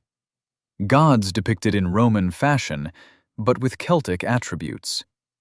This hybrid art represents the complex process of cultural interaction. One remarkable example is the Gundestrup cauldron, found in Denmark but probably made in the Balkans. This large silver vessel, decorated with numerous panels showing figures and scenes, has been the subject of endless interpretation. The figures include gods, possibly including the antlered god Cernunnos, warriors, animals, ritual scenes. The style combines Celtic and non-Celtic elements. Celtic art often features hidden or ambiguous imagery. What seems at first to be abstract decoration reveals faces, animals, symbols. This ambiguity seems intentional, creating art that rewards careful viewing, that contains multiple layers of meaning. The frequent appearance of three, triskelies with 3 legs, faces with 3 aspects, suggests the number had special significance. Triple deities appear in Celtic religion. The number 3 represents completeness, balance, the integration of opposing forces. Animal imagery is ubiquitous, but not naturalistic. Horses, boars, birds, serpents, stags, bulls appear repeatedly, often in contexts suggesting spiritual significance. The boar, for instance, appears frequently on weapons, suggesting associations with warfare or warrior gods. The faces throughout Celtic art are particularly intriguing. Many feature exaggerated eyes, powerful gazes that seem to look out with unsettling intensity. The emphasis on eyes suggests beliefs about vision as a source of power, about the gaze as potentially protective or harmful. Celtic art was not created by anonymous craftspeople, but by specialists with recognized skill. A master metalworker, capable of creating elaborate talks, had undergone years of training, possessed closely guarded technical knowledge. Their work required artistic vision and technical mastery. Celtic art was functional, integrated into daily life and ritual practice. A beautifully decorated sword was meant to be used, its decoration adding to its power through symbolic and spiritual meanings. A torque was worn, displayed, felt against the skin. A brooch fastened a cloak and marked its wearer's status. Yet this art was also created for the gods. Many elaborate objects have been found in votive deposits, deliberately placed in watery locations or buried in sacred contexts. These were gifts to divine powers, displays of devotion, offerings intended to secure favor. The fact that such valuable objects were given away permanently demonstrates the religious worldview in which material wealth was less important than spiritual relationships. The Roman conquest transformed Celtic artistic traditions. Roman styles influenced Celtic craftspeople. Roman cultural values conflicted with Celtic preferences. Over time, distinctive Celtic art declined in areas under Roman control, surviving longest in regions beyond Roman reach: Ireland, northern Scotland, parts of Wales, where it continued to evolve. In early medieval Ireland and Britain, Celtic artistic traditions experienced a revival in the service of Christianity. The great illuminated manuscripts, the Book of Kells, the Lindisfarne Gospels, combine Celtic interlace patterns with Christian imagery, representing cultural continuity and transformation. Today, Celtic art is recognized worldwide, decorating jewelry, tattoos, posters. Much of this modern Celtic art is simplification or invention, but it represents continued fascination with the distinctive aesthetic that the ancient Celts developed. The sense of mystery, the connection to nature, the abstract beauty, the suggestion of hidden meaning. Chapter 9. Women of Power and Mystery.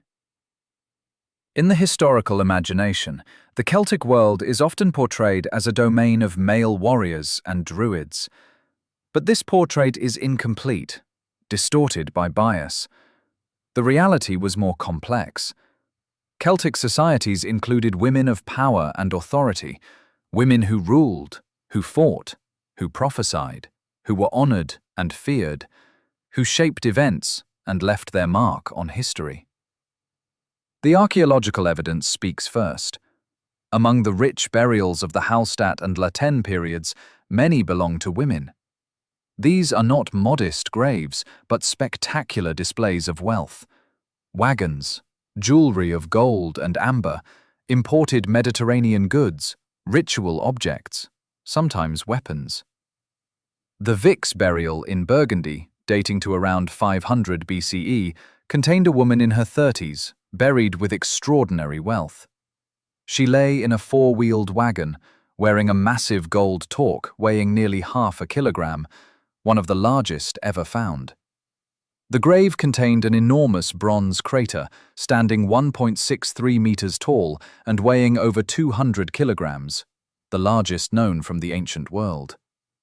The grave also contained silver and bronze vessels, jewelry, evidence of a funeral feast. Who was the Vix woman? The wealth and wagon suggest she was a ruler or someone of very high status, perhaps a queen or priestess, or both. Her burial speaks of power, wealth, importance, challenging any assumption that power was exclusively male. Other female burials tell similar stories. Across Celtic territories, female burials with rich grave goods appear regularly, suggesting that women could hold positions of wealth and authority, though probably less frequently than men. Classical sources, though biased and often sensationalized, provide additional evidence. Greek and Roman writers expressed shock at the status of women in Celtic societies, which differed from Mediterranean norms. They reported that Celtic women were tall and fierce, that they participated in councils, that they could own property, that they sometimes fought in battle, that they were consulted on matters of war and peace. Diodorus Siculus, writing in the 1st century BCE, stated, "The women of the Celts are not only like the men in their great stature, but they are a match for them in courage as well." These descriptions are stereotyped and exaggerated, written to emphasize the foreignness of Celtic culture. But they suggest real differences in gender roles. The idea that women might fight, might participate in public affairs, might exercise authority, shocked Greek and Roman observers. The most famous examples of powerful Celtic women come from Britain in the 1st century CE. Queen Cartimandua of the Brigantes, the largest tribal confederation in Britain, ruled in her own right. She maintained an alliance with Rome, provided military support, even handed over the rebel leader Caraticus to Roman authorities. Cartimandua's power was real and recognized by Rome, but her rule was contested. Her husband Venutius eventually rebelled against her, possibly over her pro-Roman policies. The conflict suggests that female rule, while possible, was not unchallenged. The most famous Celtic woman is Boudica, queen of the Iceni in eastern Britain. When her husband died in 60 CE, the Romans attempted to annex his territory directly, flogging Boudica and raping her daughters. In response, Boudica led a massive revolt, uniting multiple tribes against Roman occupation. The revolt was initially devastatingly successful. Boudicca's forces destroyed the Roman cities of Colchester, London, and St. Albans, killing thousands. Archaeological evidence confirms the destruction, layers of burned debris. Eventually, the Romans defeated Boudicca's army. According to tradition, Boudicca poisoned herself rather than be captured. Roman historians described Boudicca with a mixture of respect and horror. Her story, however embellished, testifies to the possibility of female military and political leadership in Celtic Britain. In Irish mythology and legendary history, women of power appear frequently. Queen Meb of Connaught in the Táin Bó Cúalnge is portrayed as a powerful ruler who initiates war, commands armies, fears no one. She is proud, ambitious, fierce, sexually autonomous. While this is mythology, it may reflect cultural memories of actual female rulers. Other legendary Irish women include Scahach, the female warrior who trains the hero Cú Chulainn in martial arts. She is portrayed as the supreme warrior, whose skills surpass those of any man. This suggests cultural acceptance of women as warriors. Irish law texts, written down in the early medieval period, but preserving earlier traditions, give women significant legal rights. Women could own property, inherit land, conduct business, divorce under specific circumstances. They could be poets, physicians, legal advisors. They could not, apparently, be Druids, though some sources mention female seers. Celtic religion included important goddesses alongside gods. The land itself was often personified as female, with sovereignty goddesses representing the sacred power of territory. A king's legitimacy depended on his symbolic marriage to the sovereignty goddess. This concept elevated the feminine to cosmic significance. Triple goddesses were common. The three matronae, mother goddesses, appear in inscriptions across Celtic territories, associated with fertility, abundance, protection. The Morrigan, in Irish tradition, appears as three sisters, associated with war, fate, prophecy. The emphasis on goddesses suggests a religious worldview that valued feminine power and saw divinity as both male and female. This is not necessarily evidence of social equality. Religious belief and social practice don't always align. But it suggests cultural attitudes toward the feminine that differed from patriarchal Mediterranean societies. But we must not romanticize. Celtic societies were not feminist utopias. Most evidence suggests they were patriarchal, with power generally held by men. The women who appear as rulers or warriors were exceptional, not typical. The fact that classical sources found them remarkable suggests they were unusual, even in Celtic societies. What seems true is that Celtic gender systems were more flexible than Mediterranean ones, that exceptional women could attain positions that would have been nearly impossible for women in Greece or Rome. A woman of the right lineage, with the right abilities and circumstances, might rule a tribe, command in battle, wield religious authority, own property, and be recognized for doing so.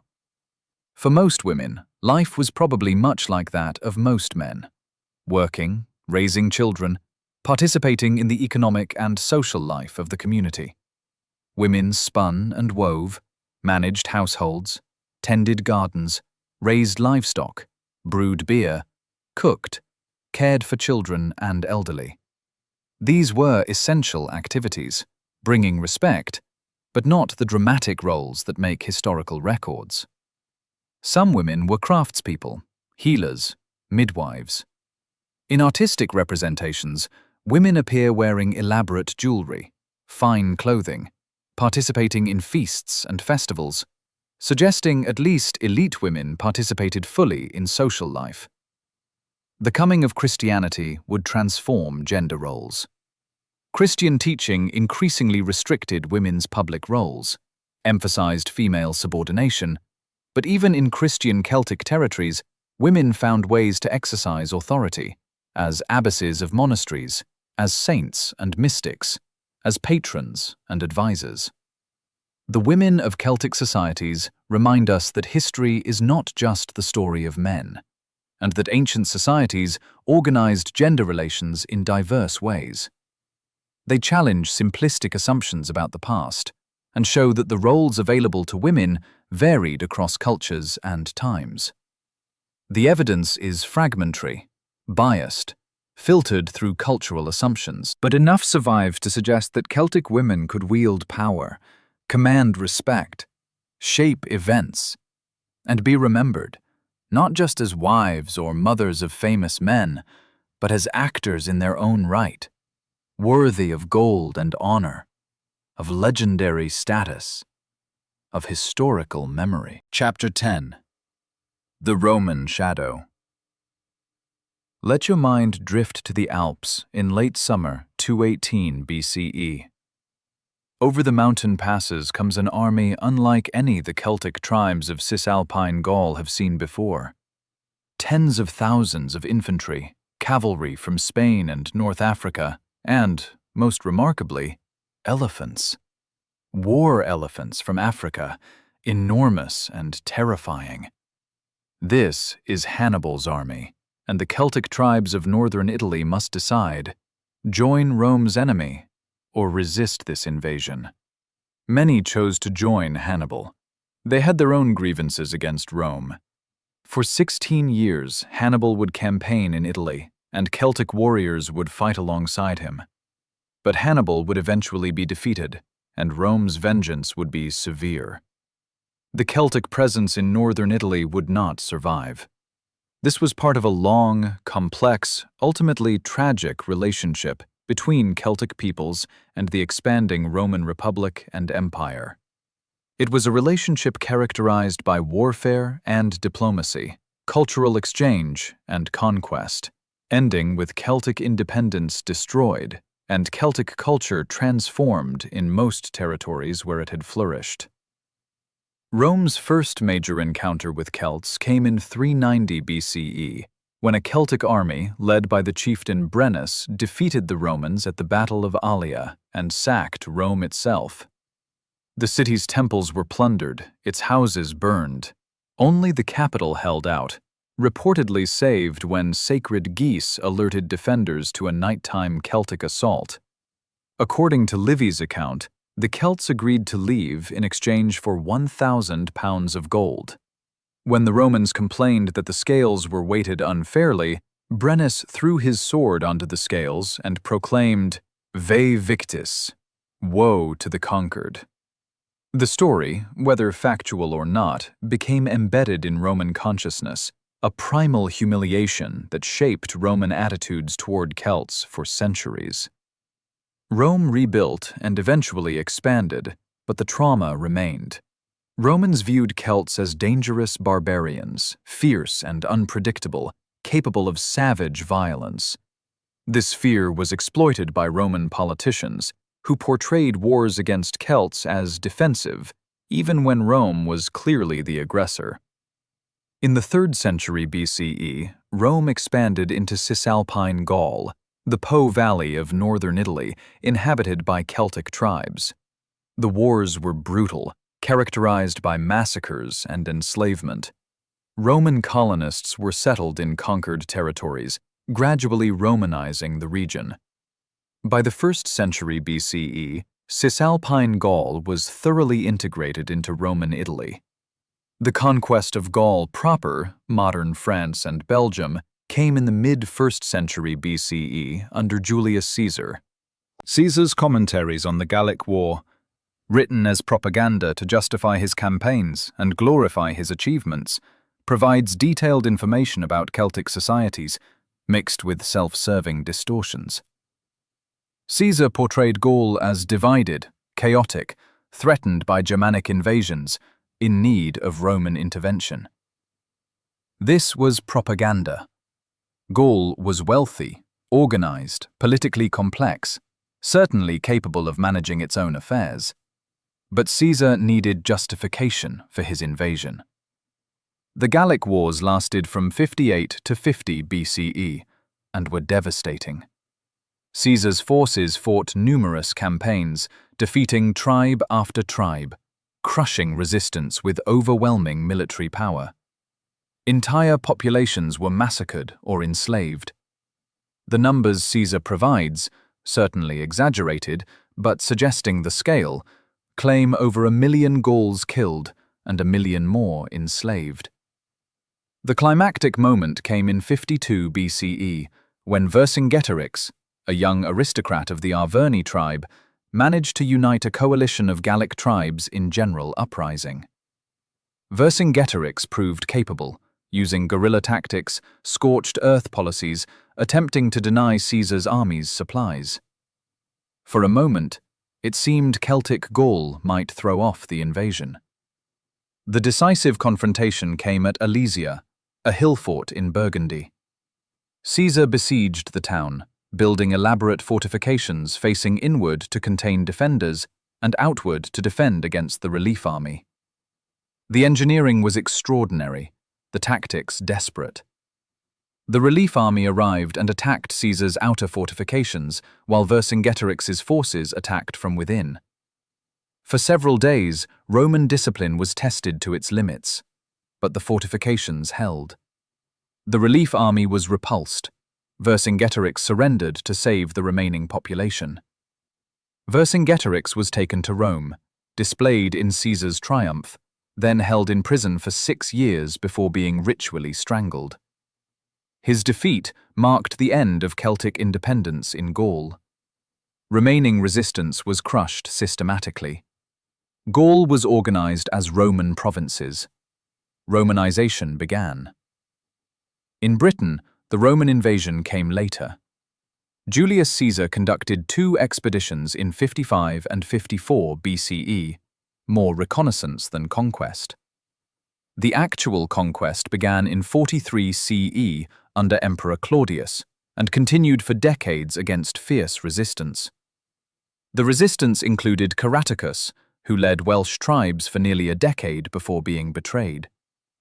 It included Boudicca's revolt in 60 CE, which nearly drove the Romans from Britain before being crushed.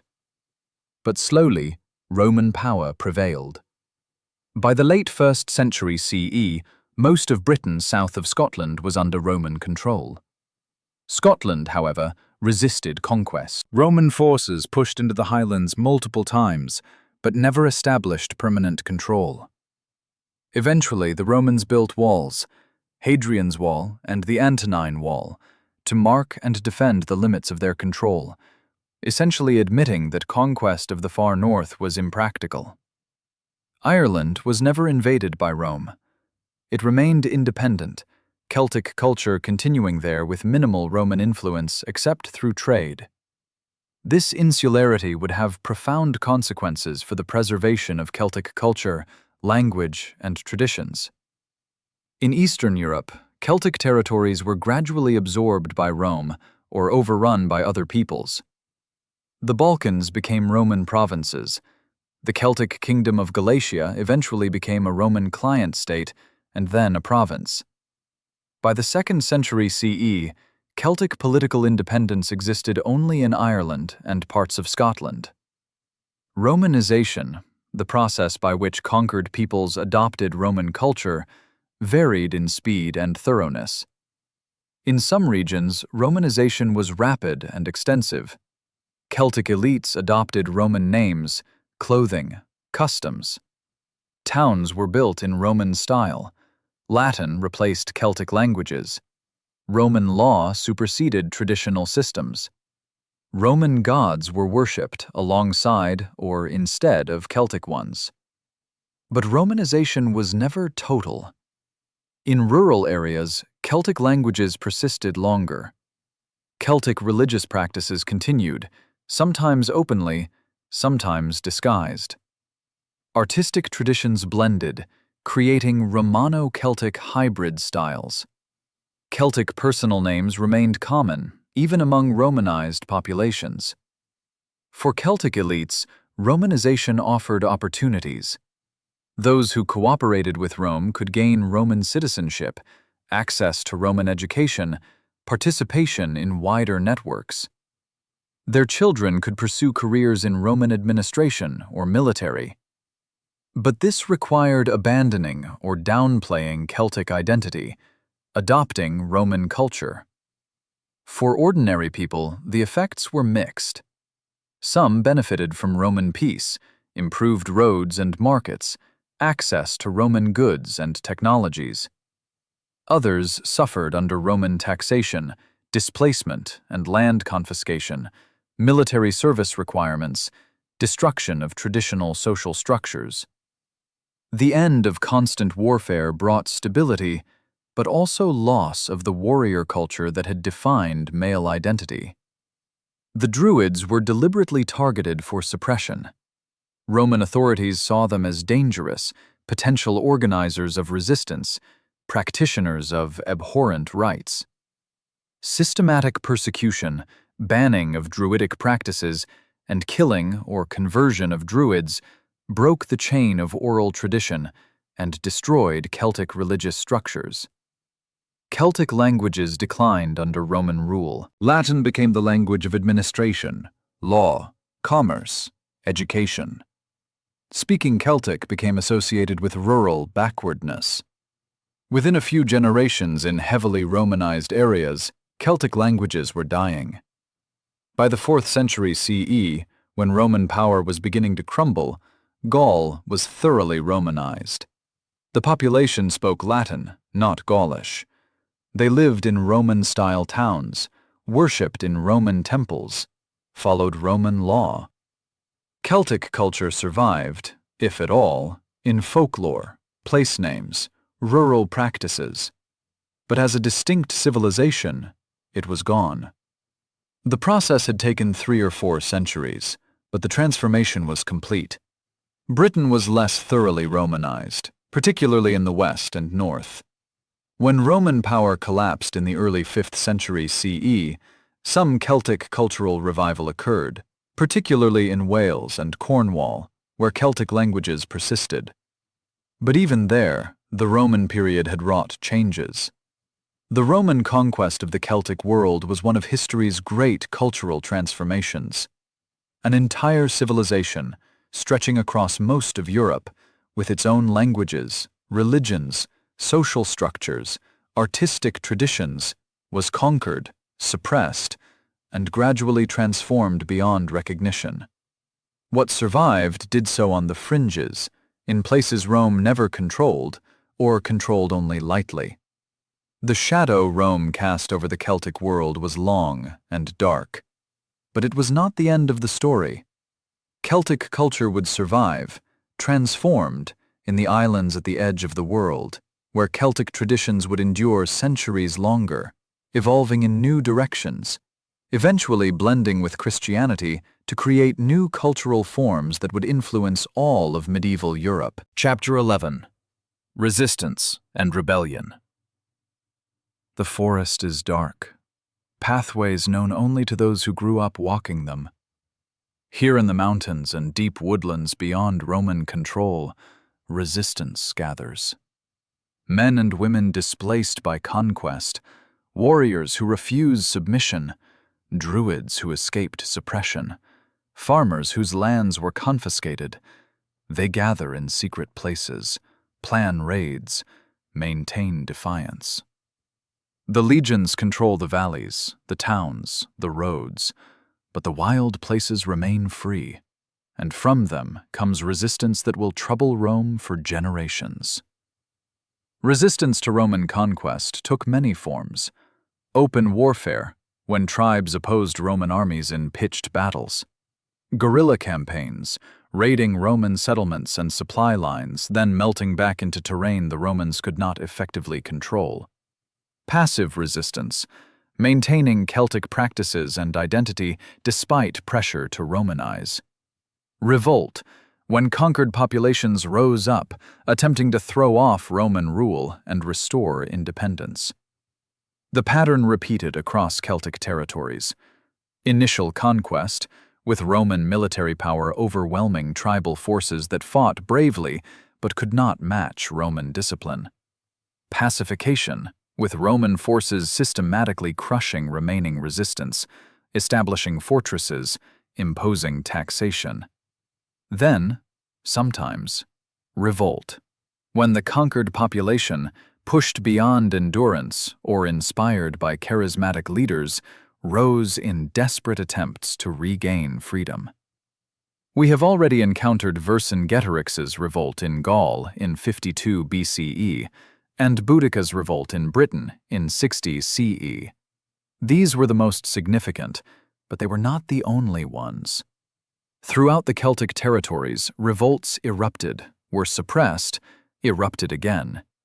Each was crushed, often with terrible violence, but each demonstrated that Celtic populations had not entirely accepted Roman rule, that the memory of independence remained alive. The causes of revolts were various. Sometimes it was Roman rapacity, excessive taxation, confiscation of land, corruption of officials, enslavement of populations. Sometimes it was cultural and religious, Roman suppression of Druids, destruction of sacred sites, imposition of Roman gods. Sometimes it was personal, insults or violence against Celtic leaders or populations, like the flogging of Boudicca that sparked her revolt. Sometimes it was simply the accumulation of grievances, the weight of conquest becoming unbearable, the moment when people decide that any chance of freedom, however slim, is worth risking death to pursue. Revolts were usually not carefully planned long-term strategies, but explosions of rage and desperation. Roman responses to revolts were systematic and brutal. Suppression was not just about defeating rebel forces, but about crushing the possibility of future resistance. Populations that rebelled faced massacre, mass enslavement, destruction of property, confiscation of land. Leaders of revolts, if captured, were publicly executed in humiliating ways designed to deter future resistance. The message was clear. Cooperation with Rome brought rewards. Resistance brought annihilation. Yet resistance continued, taking forms less visible than open revolt. The persistence of Celtic languages in rural areas, despite Roman pressure to adopt Latin. The continuation of Celtic religious practices, hidden or disguised but maintained. The preservation of oral traditions, stories and genealogies passed down in whispers, keeping alive the memory of pre-Roman times. The refusal to fully internalize Roman values and identity, maintaining a sense of distinctness even while outwardly conforming. In Britain, resistance was particularly prolonged and complex. The initial conquest in 43 CE met fierce opposition.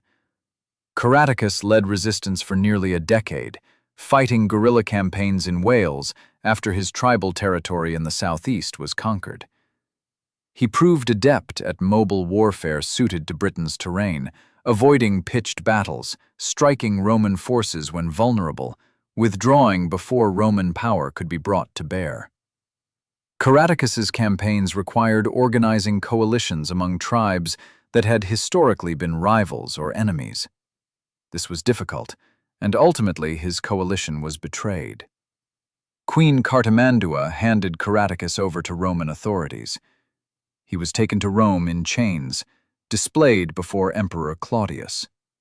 According to Roman sources, he spoke with such dignity that Claudius spared his life and allowed him to live in Italy under supervision. Boudicca's revolt was sparked by specific Roman outrages against her and her family, but it tapped into broader discontent among the Iceni and other tribes of eastern Britain who had been mistreated. The revolt's initial success, the destruction of 3 Roman towns, the killing of thousands of Roman soldiers and civilians, shocked the Roman establishment and nearly ended Roman rule in Britain. The archaeological evidence is stark. In Colchester, London, and St. Albans, layers of burned debris from this period have been found, containing melted glass, scorched pottery, evidence of comprehensive destruction. The revolt was not discriminating. It targeted Romans and Romanized Britons equally, anyone associated with the occupation. The rage was total, the violence indiscriminate. But the revolt's success was brief. When Roman forces finally concentrated and fought on ground of their choosing, discipline and training prevailed over Celtic courage. The British forces, including women and children accompanying the army in wagons, were trapped and slaughtered. Boudicca's revolt, like so many others, ended in crushing defeat, followed by Roman reprisals. After Boudicca, major revolts in Britain were rare.